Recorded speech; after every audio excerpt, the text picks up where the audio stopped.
John Kabakis here with my take, and today we've got Christian Braun from hobbyDB, who's setting the world on fire in the area of collectibles. Christian, how you doing? Thanks, I'm doing very well. Thanks for having me. You know, we've had a chance to work together a couple of times. You were there at the NB Center when we had our first event, and a little bit of a bond created here. I'm excited about what you're doing, and I'm excited for you to be able to share some of the details on how all this works. So tell us what is, for those people that aren't familiar with it, tell us what is hobbyDB and why do you think it's important to collectors?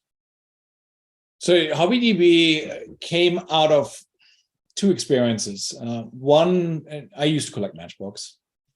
They were in my I could afford them with my pocket money. And early on, there were a bunch of websites that I used to use, and I actually have a list of them. There's a printout, 32 websites. 31 of those are not dead. So we lose a lot of information. Yeah, I moved on from Matchbox to Lone Star, and there was a Japanese lady who had the most amazing Lone Star. She's based somewhere in Tokyo, and I don't know how she got them, but she had an amazing website, and that's gone. And I just hated the fact that all this information comes and disappears.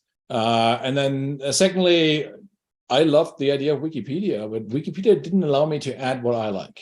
You know, if you want to add, this model to Wikipedia, it will be removed in no time. So I wanted to build a website that documents every collectible ever made and allows you to just see what you like as a collector. So find out what exists, how much is it worth, how many were made, who was involved, who designed it.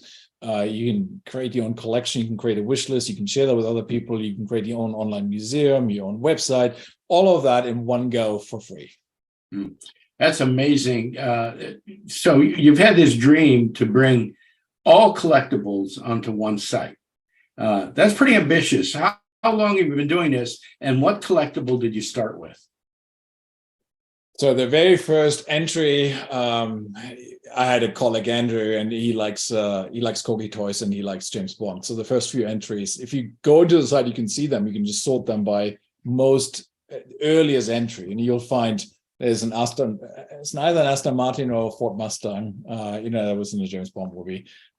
We started with automobilia because I knew it well, Andrew knew it well. It's a big area. We now have 215,000 model cars, different model cars in the database.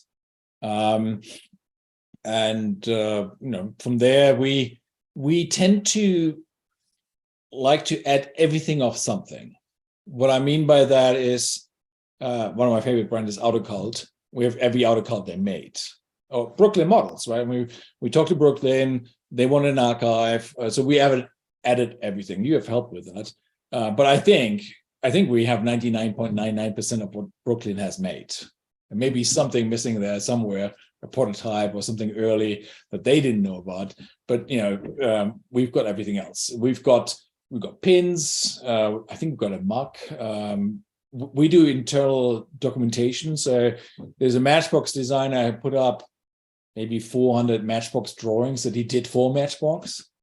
And we can relate them to the actual car. And you probably won't be able to afford them or won't be able to buy them because they are somewhere. It's just nice to know that they're out there and see them and check them out, and you can make them big and just check the drawing to the car. So I've seen a large part of your website. It's massive. You started out with a couple of James Bond Corgi type cars, and of course Matchbox at the heart of all of us as collectors. Most of us got our first small car was a Matchbox or something like that. So, but you've got a lot of different categories. Do you know how many different categories you host? So the database now has about 800,000 pages. We have what we call types. So there's model racing cars and model trucks. There's model boats, model planes, model farm equipment. But we also got books and leaflets and original drawings and paintings and playing cards. I mean, there are, for example, I think about 40 different Matchbox-based playing cards in the database. They're fun because they show you actual Matchbox models. Is there anything you won't list?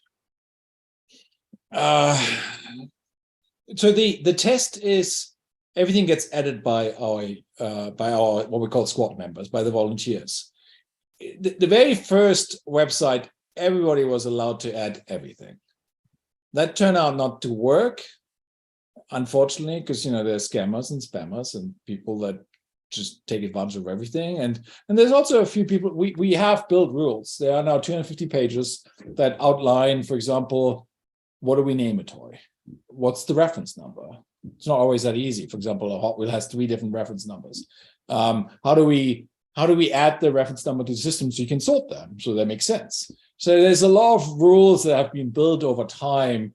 And because we got spammers and scammers, and we had people that didn't want to follow the rules even after they agreed. We have a group. There's 2,500 volunteers.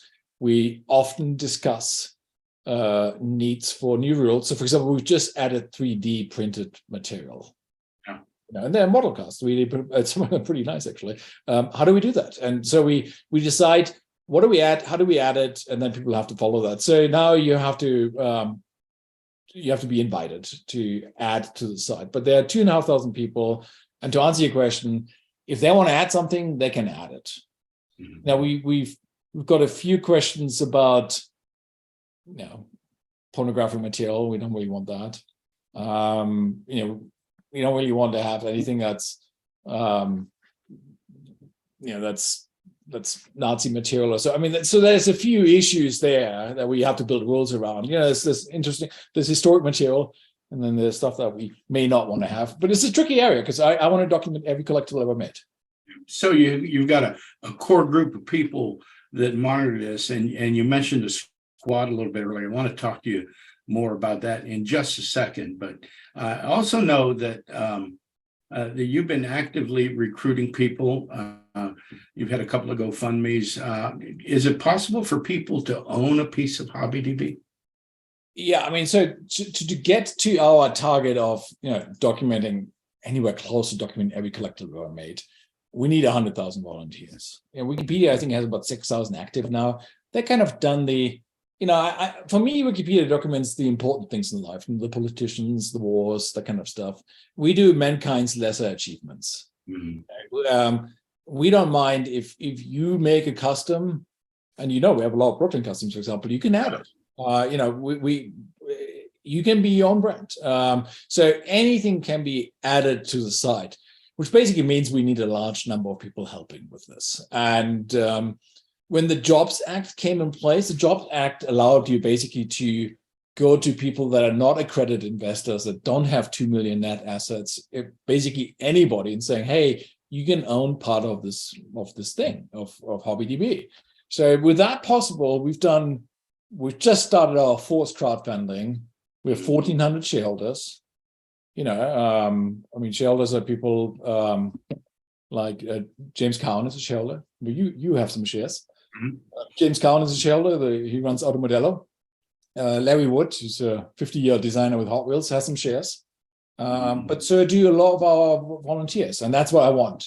I think it's nice if you volunteer for something and you own it. So we made sure that you can invest $100. You can also invest 100,000, but you can invest $100, gets you 103 shares, and then you own part of this company. And then I work for you. Yeah, you've done. Well, no, I hadn't looked at it that way, but thank you for reminding me of that. But you've done a really good job of creating a community feel to everything. I mean, you've got your lieutenants, your managers out there. Isaac has been incredibly helpful and several times, and so you've done a good job of creating community. But where do you get these people from? So you need 100,000 volunteers. Where will you find them? Well, I mean, take Isaac. I'll just quickly share my screen with you here because you can see Isaac showcase. Isaac was a user first. This is his collection, and he set it up. I mean, it's quite funny. He has a page called Herbie the Love Bug. So he has. He's a big VW guy. He was a moderator on Hobby Talk. I think he still is. He was a member. He managed his collection on the side. He then became a volunteer. And when we were looking for a squad coordinator, he was a perfect candidate for it. The guy who runs our our data team, we have big data projects.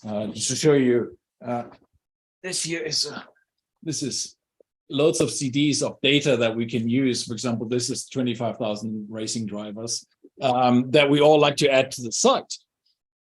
And he manages some of these projects, and he was also a volunteer. He added 4,000 items to the site, and then he approached me saying, "Hey, do you have a job?" And I said, "Yeah, we have an opening. We have an opening. Somebody runs the data team." But the idea is, if you're a collector and you like something, take Carl. Carl Schnell. He manages techno for us, and he's let's look at him. His website name here is Forget.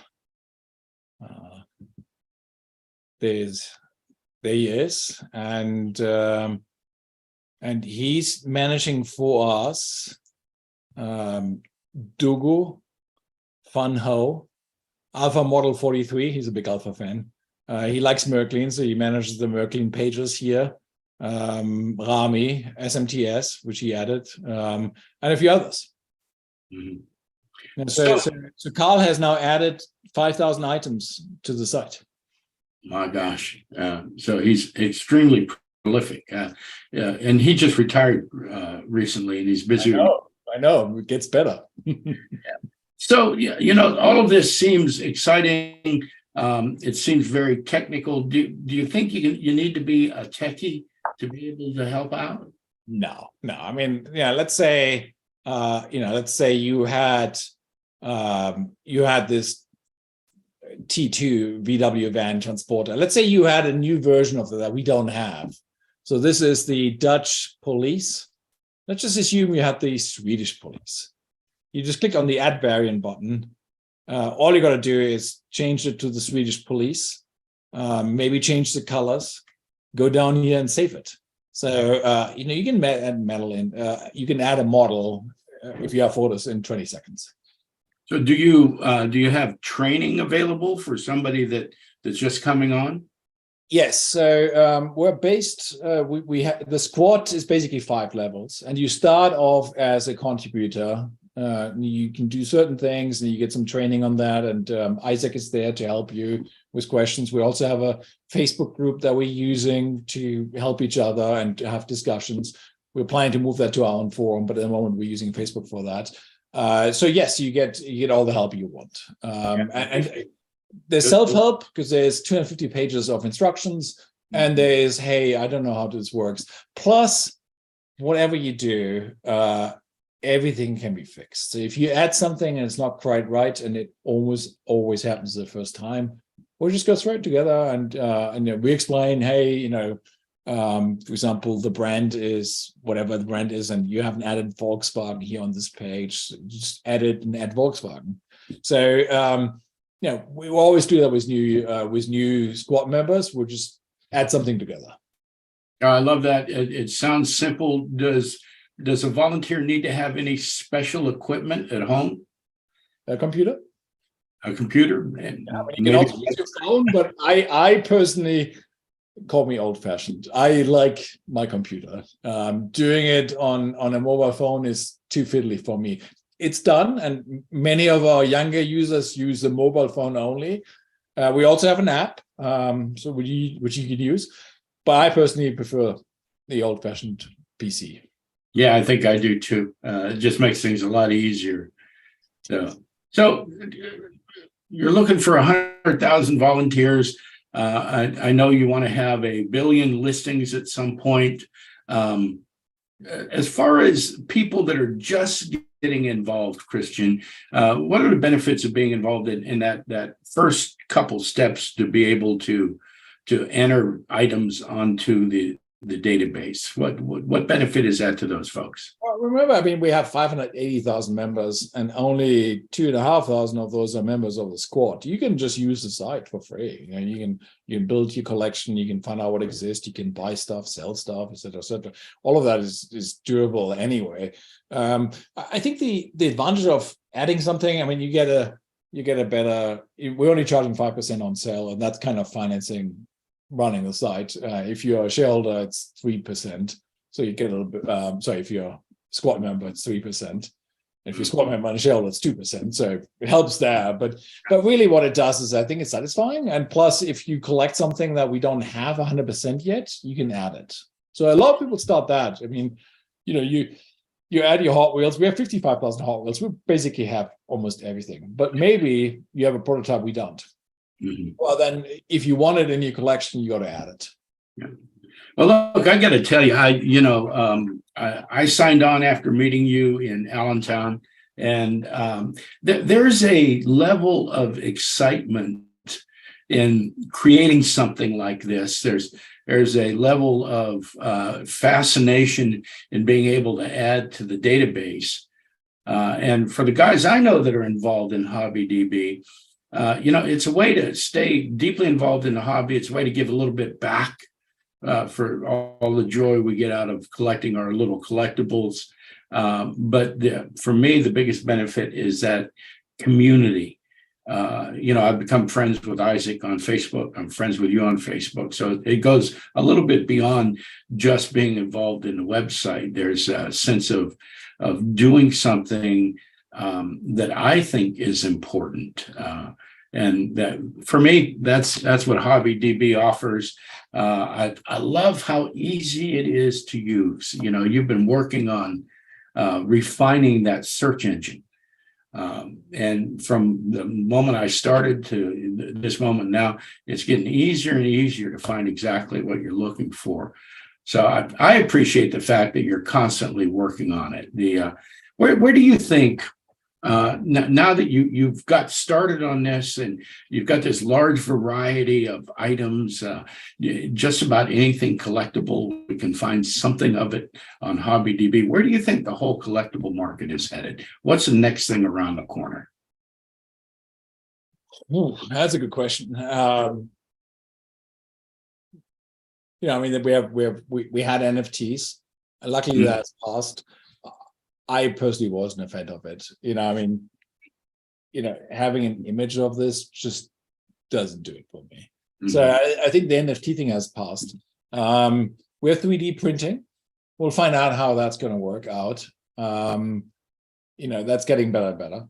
So I think there will be some of that. I think it has a role for spare parts and for layouts and things like that. But I hope we still have brands that make nice models that you look forward to that come out. I think what we find is, a bipolar distribution. So some companies get bigger and bigger. Small number of companies, Schuko, Spark, Majorette, Solido, that's all one thing now. Obviously, Matchbox is on for Hot Wheels and Mattel. They own Dinky Toys too, although they don't make any.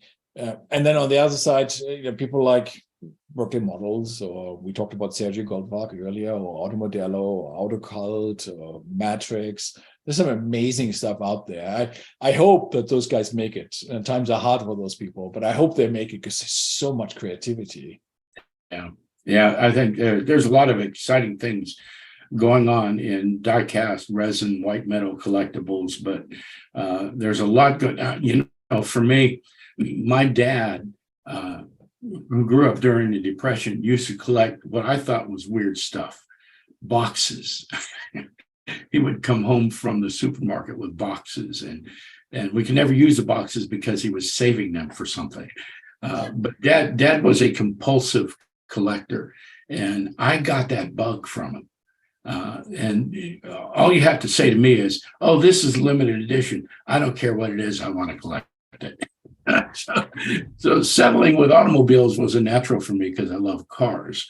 And so the collectible market has been changing. We're seeing dabbling in unusual things, but there's always going to be a collectible market. That's what I'm excited about for hobbyDB, because you have that flexibility to move as the market moves, and to have something for everybody. What do you think? What do you think is the next big thing for hobbyDB? So I think one of the problems that the market has is, I'm a collector too. We all buy stuff, and at one point of time it needs to be sold, and that's always hard. So I want to make that easier, either for the person who needs to sell or wants to sell, or the person who inherits the collection. We get 1 or 2 calls a day. Somebody died, or somebody has a downsize, or is ill in hospital, and they need to sell their collection and they need money. So we've developed our app that now has 200,000 downloads, and you can use it to scan barcodes, and that's nice if you have modern action figures, or if you have if you have new 1/18 scale cards, they have UPC codes. It works for that. But if you have more vintage stuff, I showed you my Rex toy earlier, this kind of stuff, it's not going to work. So what we're working on is image matching, where you can come in, photograph an object using your mobile phone, and it will then compare and will show you what that most likely is. And we've done a trial. We have 102,000 different Hard Rock Cafe pins, which I thought was a number was just crazy. But we've done a trial with those, and it works really, really nicely, because it takes a number of different things into account, like the color combination and so on and so forth. So, for example, this one here has a certain amount of teal and a certain amount of hot pink, and that really makes it easy to spot. So I'm super excited about that, where you want to document your collection. You can either just type in Rex toy Cadillac Town Sedan, or you can just photograph it and it comes up and it shows you, is this one or that one? You pick that one, which means that people can now document the collection, and then they can put an insurance claim in. We had somebody last week, his collection was stolen, was in storage, and the insurance company said, we don't really accept your inventory until you show them ours. We sent him the inventory that he had, and they showed it to them, and it had up-to-date values and exactly what he had, and when he added it, and they couldn't argue, and they had to pay him out. So I'm excited about that. Yeah, I don't blame you. That's an area that is sorely in need of help. So you deal with collections. You've got a growing database. How do you get on the squad? You just contact us. There's a live button here. You click on that. It says contact hobbyDB, or you reach out to me, or you reach out to you, John. You can make the introduction. I mean, many different ways possible here to reach out to us. It's on the website. Just say, hey, I want to join the squad. I collect whatever you collect. We'll bring you in. Yeah. Well, I'll tell you something. I went through the training process. It was simple. It was easy to follow. You had me up and running really quickly. And I think for anybody even mildly interested in the hobby, this is a great outlet for it. And I'm really looking forward to how big you grow and how quickly you do it. Christian, do you have anything you want to say to us before we say goodbye? Yeah, maybe just, there's one aspect that people don't often realize that you can do, which is, you can, for example, look for Le Mans, and we have a page for every single year, and click on 1972 if that's how you're inclined. And you can find everything that's related to that, posters and model cars and books and so on and so forth. You can also type in Sir Sterling Moss and see everything that's related to him. So it's not just through the brand or the actual car. You can come in from any different angle. So you've cross-referenced a lot of your data. Yes. Yeah. If you like a particular movie, there's a page on that movie. If you like a designer, we'll have a page on him. Any aspect of collectible that's of interest should have its own page, and then should show you anything that's related to that. Amazing. I love that you keep developing it. Well, is there anything else you'd like to share with us? No, just that I'd love to see new blood. So if you collect something, particularly if we don't have it yet, but even if we do have it, there's always still gaps. Join us, please. We'd love to have you. If you want to own part of it, go ahead. I'll maybe John can put the link up to the portal where you can buy 100 shares if you wanted to. Yeah, and I just look forward to an exciting 2023. Great. I'll get those links up. I'll put up a link right here at the end of the video to hobbyDB. We'll put up our email addresses, and I'll put up the link to the crowdfunding. So thanks for your time. I'm looking forward to it. We'll get back together sometime soon and do an update. All right. Sounds good. Thank you. Have a good one. Okay.